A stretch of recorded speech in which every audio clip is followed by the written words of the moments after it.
La semana ya está terminando, este es mi último análisis de estos días, ya para ser día viernes, y vamos a terminar con un análisis de todo lo que ha sucedido en la semana, de las posiciones que vamos a tener y también vamos a conversar sobre los fundamentales macros, sobre las tasas de interés, qué sucedió, por qué dieron o por qué mantuvieron estas tasas de interés y también que el nuevo presidente de la Fed ha dicho ciertas cosas y esto va a ser muy interesante porque hay que entender algo, chicos. Para nosotros entender el mercado es siempre fundamental tenerlo macro y también tenerlo análisis técnico. Esto se junta y se lleva de la mano con las expectativas que la mayoría de los traders puedan tener y siguiendo siempre el dinero inteligente, que esto viene siendo las instituciones y el dinero que mueve como tal el mercado son ellos. Así que nos vamos directamente a los fundamentales y después nos vamos al gráfico.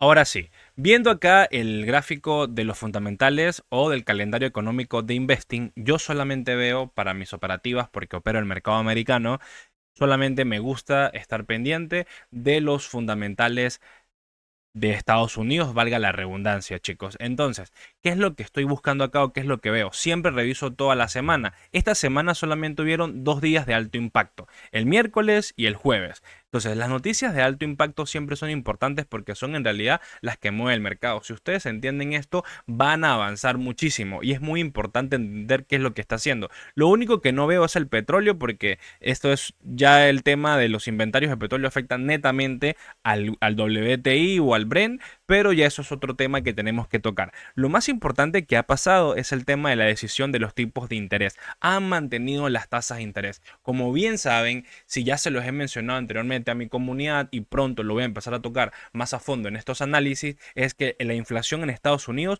no ha cedido del todo. Y esto es súper importante por entenderlo. ¿Por qué? Porque si sabemos que la inflación no cede, las tasas de interés no pueden bajar. Y si no hay tasas de interés bajas, el crédito barato hacia los índices, hacia los inversores, no puede existir. Y esto crea un cierto miedo y una cierta expectativa que lo vimos y ya lo vamos a ver en el gráfico, que hubieron ciertos descuentos importantísimos el día miércoles en los cuales los mercados bajaron un montón. Entonces, entender que las tasas de interés son súper importantes, esto hace de que el mercado pierda una cierta confianza momentáneamente. Pero ojo con esto. Las declaraciones que ha dado el presidente de la Fed fueron medianamente óptimas, no fueron 100% lo que todo el mundo estaba esperando, pero sí está dejando en claro que la Reserva Federal va a trabajar en pro a bajar la inflación y esto es muy beneficioso de cierta manera a largo plazo. Pero se sabe que podrían empezar a bajar las tasas de interés. Vamos a buscar acá, chicos, FedWatch. Para el próximo reporte de tasas de interés y la próxima reunión, que es dentro de 40 días, 6 semanas aproximadamente, podemos ver que son el 29 de julio. Hay una probabilidad de que bajen 25 puntos ahorita recién y hay un 38% de que las mantengan hacia 3.75 o 4.0. Entonces, lo más probable es que las sigan manteniendo o las bajen a 3.50. Esto es, vamos dependiendo de cómo se sitúe el tema de la inflación en Estados Unidos. Entender también, y es muy importante, sobre el índice manufacturero de la Fed, esto es una locura porque significa que el mercado en realidad sí está respirando, ha salido mucho más alto de lo esperado. Los analistas estaban previendo 9.8, pero salió 10.3. A pesar de que no es tan amplio económicamente a nivel macro, esto es un respiro para la economía americana. Estos son buenos indicios. Entonces, entender que el jueves también hubo ciertos movimientos de respirar el mercado, esto hace de que para las próximas reuniones quizás estén anotando, estén teniendo ciertos datos y esto le dé un respiro muy amplio. Ahora, las nuevas peticiones de subsidio, a pesar de que salieron altas, pero salen en negativo, es porque el mercado estaba esperando 225K de peticiones y las anteriores fueron 230. En este caso salieron más bajas. Perdón, en este caso salieron más bajas de lo esperado del mes pasado, pero salieron un K más arriba de lo que se estaban previendo los analistas. Esto hace que las peticiones de subsidio estén un poco elevadas, pero en mi opinión no tienen un argumento más sólido para seguir diciendo de que esto afecte hacia una crisis o que le esté dando vueltas a algo mucho más amplio. En mi opinión, estos datos son bastante conservadores, pero el más importante es el índice manufacturero de la Fed que dio un salto bien abismal. Pues ya nos vamos al gráfico.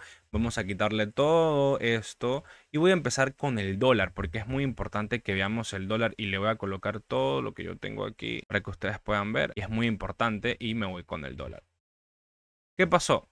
El dólar se ha tirado un salto increíble desde el día miércoles. Si nosotros nos vemos acá, aquí está. El día miércoles, que fueron el día de las decisiones de los tipos de interés, se han dado un movimiento bastante alcista en el dólar.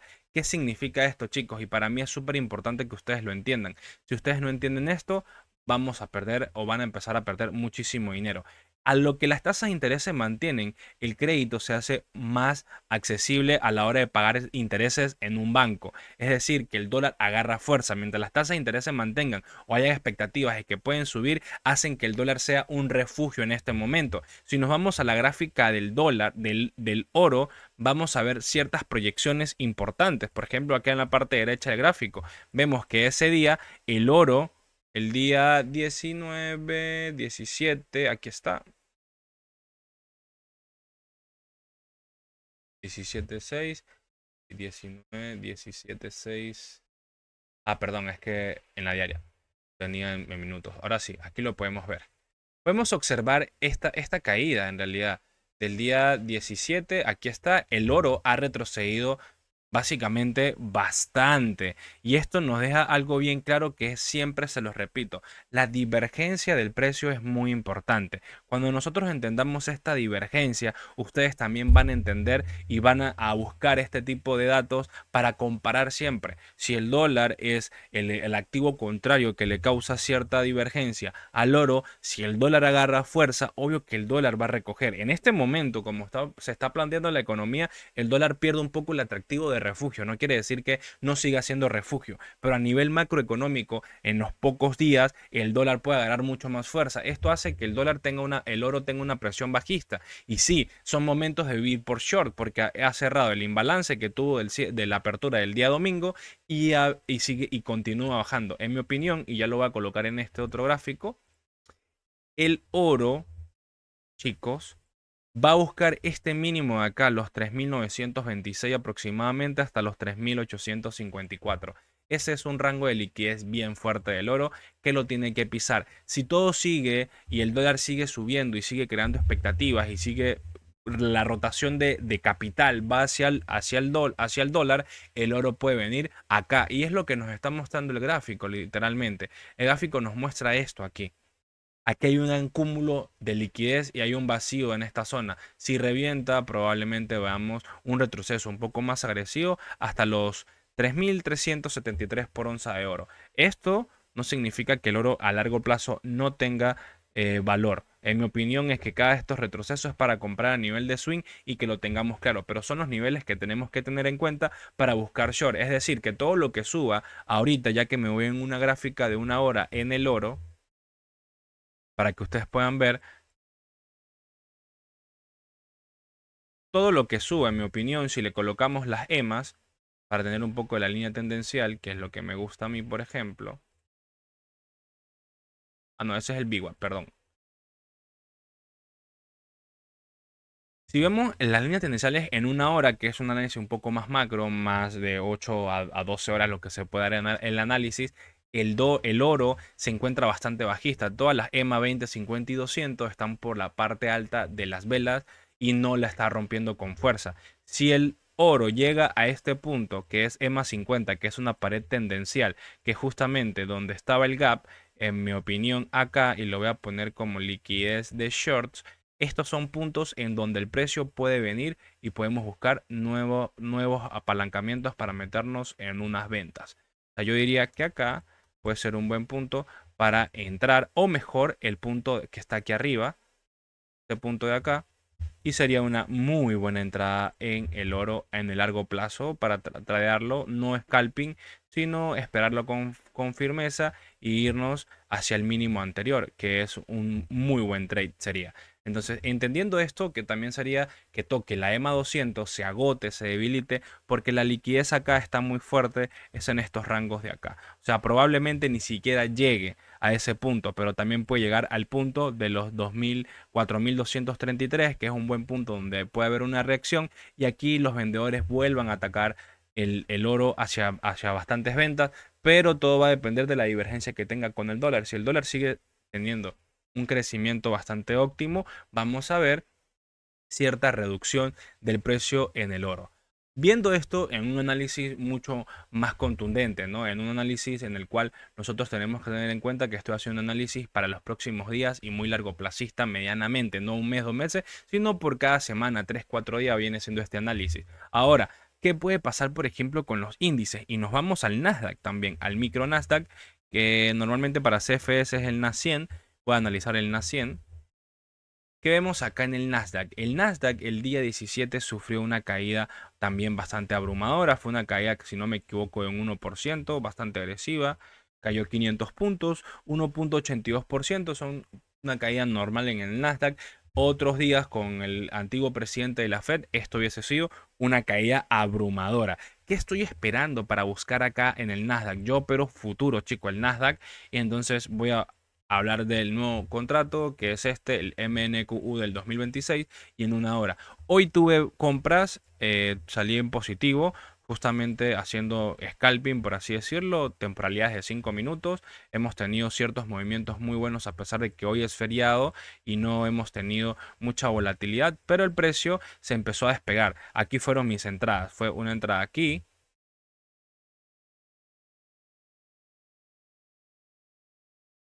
Tuve una entrada justamente acá y cerré en esta parte alta. Entonces, ¿qué podemos ver y qué podemos analizar nosotros en el Nasdaq en una hora?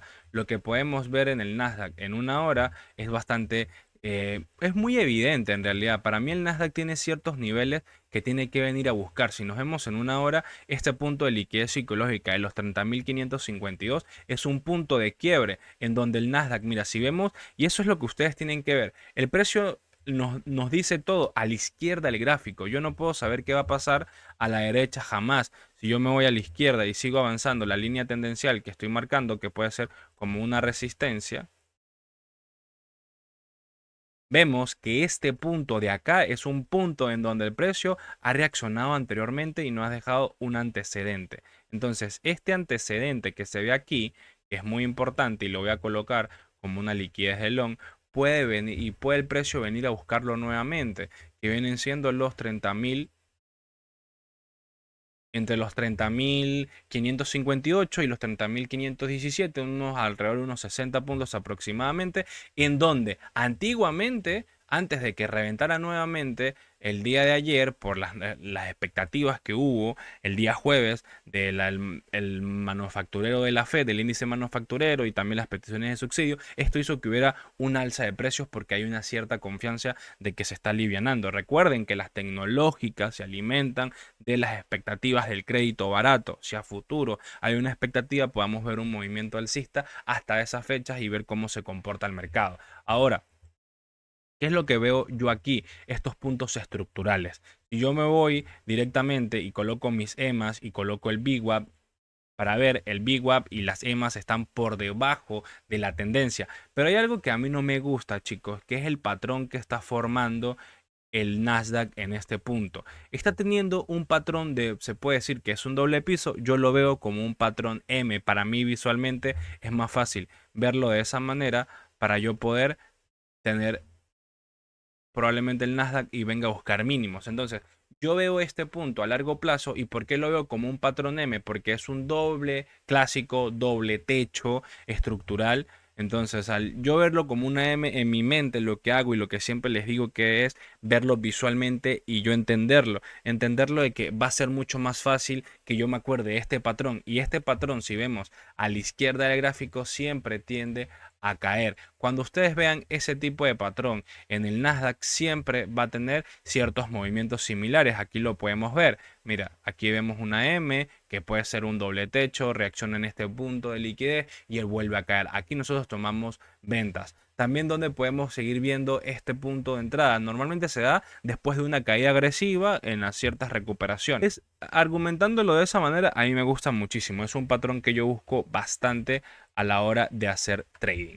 Ahora acá, que no me voy con el Nasdaq. Estas son las proyecciones que estoy teniendo para el día lunes. El día lunes estaré esperando compras en esta zona a ver cómo se comportan o mucho compras mucho más serias y más seguras, en mi opinión, en este volumen de acá, en este rango donde se ha formado ciertos order block que son los 30.300. Ojo con esto, si hay una mala expectativa, si hay un mal movimiento, también aquí hay otro punto importante. Siento que este es más sólido, los 30.338 hasta los 30.273 en el Nasdaq.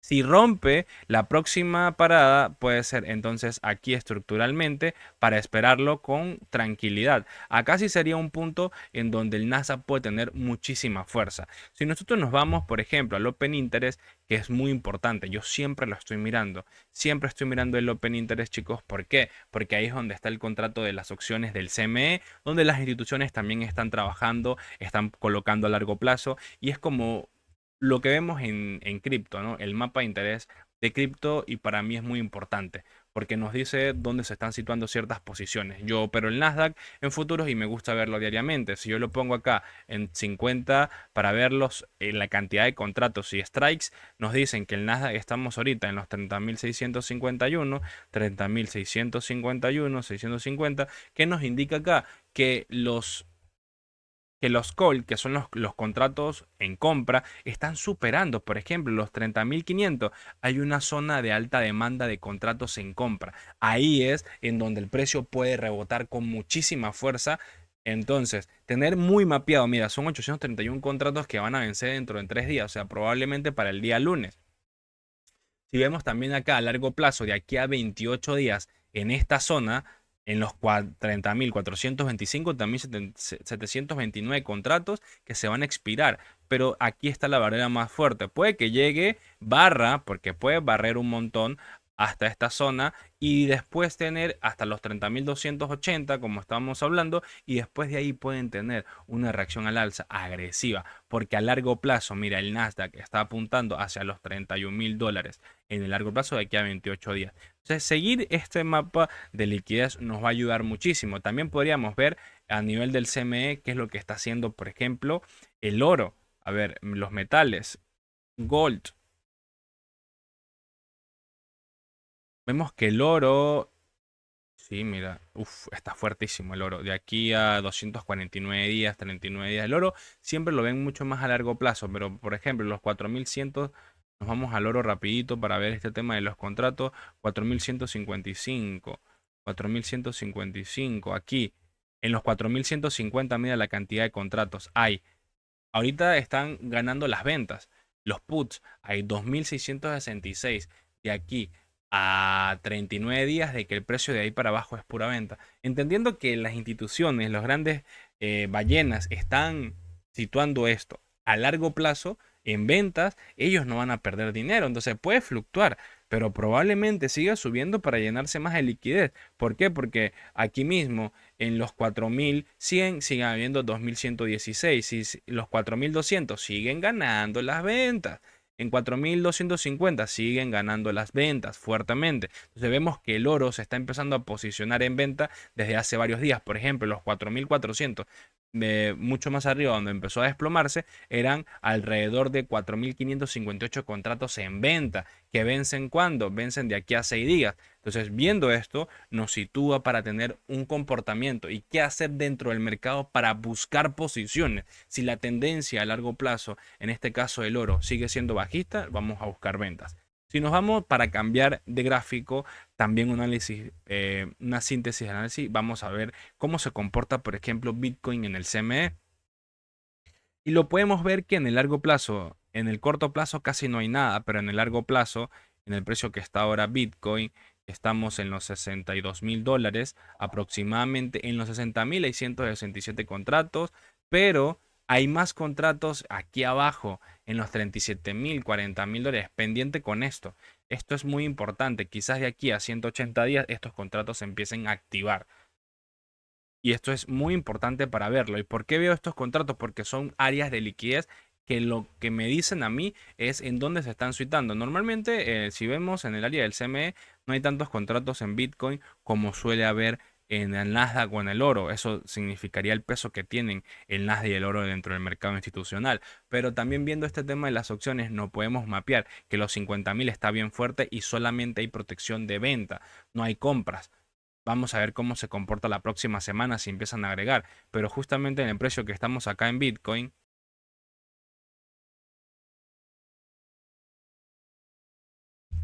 Ahora, este es el gráfico de Bitunix y les digo para todos, de verdad, todos los que quieran tener acceso a la comunidad y estar con nosotros de manera gratuita y operar cripto, lo único que les voy a pedir es que se registren en mi enlace de Bitunix, me envíen el UID de la cuenta, yo les doy el acceso a los canales en el Discord donde estoy analizando cripto, donde doy ciertas entradas, las mismas que yo hago, todos estos análisis y de manera gratuita. Ahí pueden encontrar y pueden acceder. Si quieren aprovechar esta oportunidad, lo pueden hacer porque ahí me pueden preguntar, me pueden decir qué proyecciones pueden tener en todo lo que es el mercado cripto. Yo opero solamente Ethereum y BTC en el futuro y es lo que yo analizo siempre. Pero a nivel de spot también compro, pero eso ya es mucho más avanzado en la comunidad. Pero si quieres estar de manera gratuita, solamente te registras en el enlace de Bitunix, depositas, tradeas dentro de Bitunix y vas a tener acceso totalmente gratuito a la comunidad. Ahora, viendo Bitcoin, si nosotros nos movemos acá a Bitcoin y vemos cómo se está comportando Bitcoin, vemos que hay ciertos puntos de liquidez en donde el precio ha venido retrocediendo. Como les mencioné en videos anteriores, yo veo que BTC va a tocar los 70.000. Con este tema de las tasas de interés ha hecho que se reduzca un montón. Y al momento de reducirse un montón, podemos entender que el precio está a la expectativa que es lo que pueda suceder. Mientras las tecnológicas sigan retrocediendo, el Bitcoin también va a retroceder porque también Bitcoin se considera actualmente en el mercado institucional como un producto tecnológico, un activo tecnológico y todo lo que tenga que ver con tech, el Nasdaq, en mi opinión, lo va a seguir comandando. O sea, lo va a tener como que siempre ahí a la mano y eso es muy importante. Es como la divergencia que yo veo. Hay algo y una gráfica muy importante que yo tengo acá que es el oro BTC.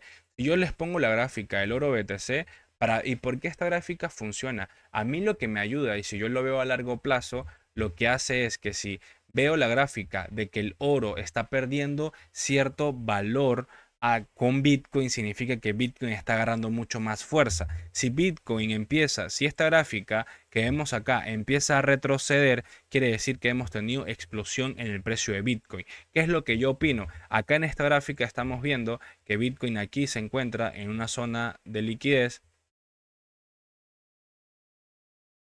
aquí, donde ha retrocedido fuertemente y va a seguir retrocediendo. Yo espero que venga a esta zona de acá.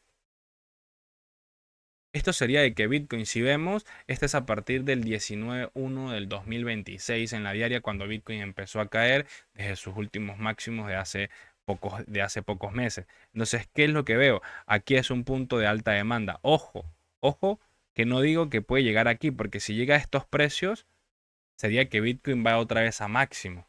Pero esperaría que Bitcoin llegara acá o incluso que llegue a este punto de acá del oro BTC para que tenga una mejor expansión el precio. Entendiendo esto, nosotros vamos a poder situarnos de una manera totalmente diferente dentro del gráfico de Bitcoin, porque para mí esta es la mejor diferencia. Ver los dos activos que se consideran de cierta manera como refugio actualmente del mercado, aunque Bitcoin no tanto, pero yo lo veo de esta manera. Si el oro pierde valor, el mejor atractivo para tener mayor rentabilidad siempre va a ser Bitcoin, actualmente con los ETFs en el mercado institucional.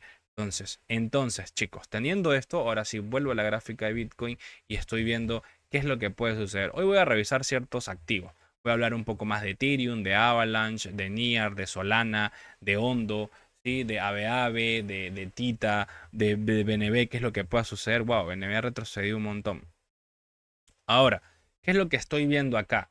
Bitcoin se encuentra en una zona de alta demanda. Esto puede ser a la misma zona que yo les había comentado hace días, los 59.000 y los 61.000 dólares, una zona bien fuerte. Aquí se puede ver cómo la alta demanda de compras está protegiendo, pero se debe a que ha llegado a un punto de los 67.000 dólares, que era donde, un punto, discúlpame, ha llegado, sí, ha llegado acá a los 67.000 dólares, que era un punto en donde yo lo esperaba con normalidad. Si vemos ese punto de acá, es este mismo que pasó a ser de un soporte, ahora viene siendo a una resistencia.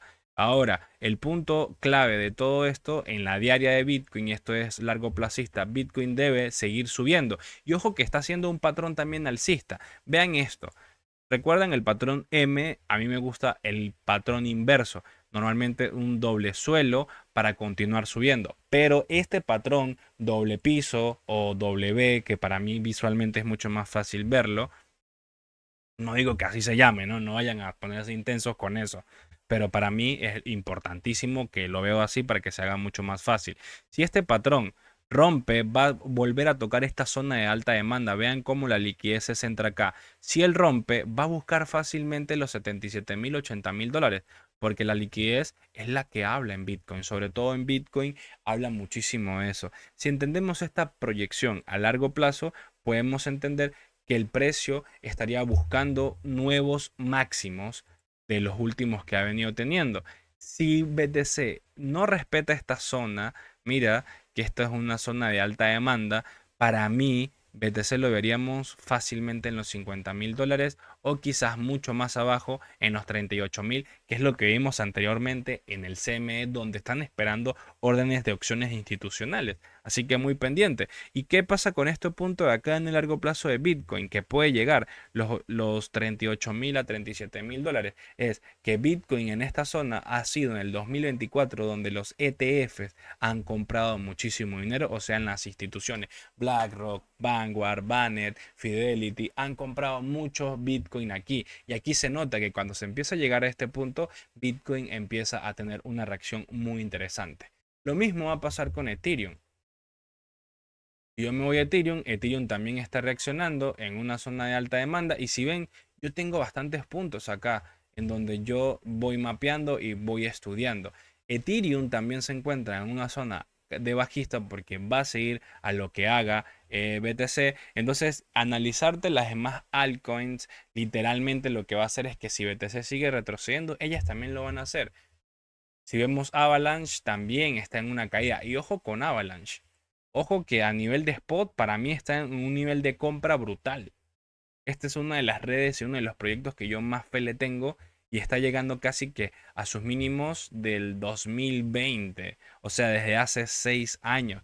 Ahorita se pueden forjar y se pueden formar muy buenas inversiones a largo plazo en cripto. Ojo con eso. Al igual que Solana, Solana está en 69.000. Su máximo fue del 2025, fueron los 250 dólares, casi 300 dólares aproximadamente. Ojo con eso. Vamos a eliminar todos los 41 dibujitos que hay anteriormente que había de Solana. Y vean esto, acá ya reventó un punto de liquidez. Para mí que Solana siga cayendo va a ser espectacular. Porque Solana, recuerden que en la crisis que hubo en el crash con FTX, Solana llegó hasta los 15 dólares. Que Solana esté en estos precios para mí es una ganga, incluso obvio que va a tener un muy buen rendimiento a largo plazo, así que muy pendientes que todo lo que siga cayendo es para acumular en spot en realidad. Todavía no veo ninguna proyección de long y más bien short es lo que veo. Pero si BTC reacciona, obvio que Solana va a reaccionar. Hondo, que es uno de mis favoritos de este nuevo mercado alcista que pueda haber, me parece que también está en una zona de acumulación. Vea cómo ha acumulado por muchísimos días acá en la diaria, pero veo que si llega a este punto de acá otra vez, aproximadamente a los... A ver, aproximadamente a los 21.0018, a los 20.02018, ahí podíamos tener un muy buen punto de entrada. Ahora, mira, les voy a mostrar que tengo una posición abierta ahorita en Bitcoin, a ver cómo voy en ese loncito. Apenas voy acá en...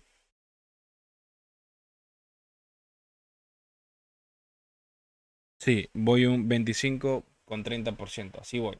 En este long que les mencioné que he enviado en la comunidad. Ojo que tengo un stop loss corto porque puede que reviente la baja, pero si no lo hace, vamos a tener una buena recuperación de Bitcoin otra vez hacia los 60.000 dólares.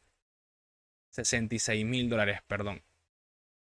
Pero un movimiento de 3K para que siga cayendo probablemente. Si no rompe, si rompe con fuerza, vamos a ver que Bitcoin, y acá le voy a colocar, eliminar los 83 dibujos para que sea mucho más limpio. Si Bitcoin rompe aquí, va a venir otra vez fácilmente los 67.000, 66.000 dólares y pueda reventar. ¿Qué es lo que yo estoy esperando en el análisis de Bitunix? Aquí tengo, yo les pongo en 15 minutos en un análisis intradía.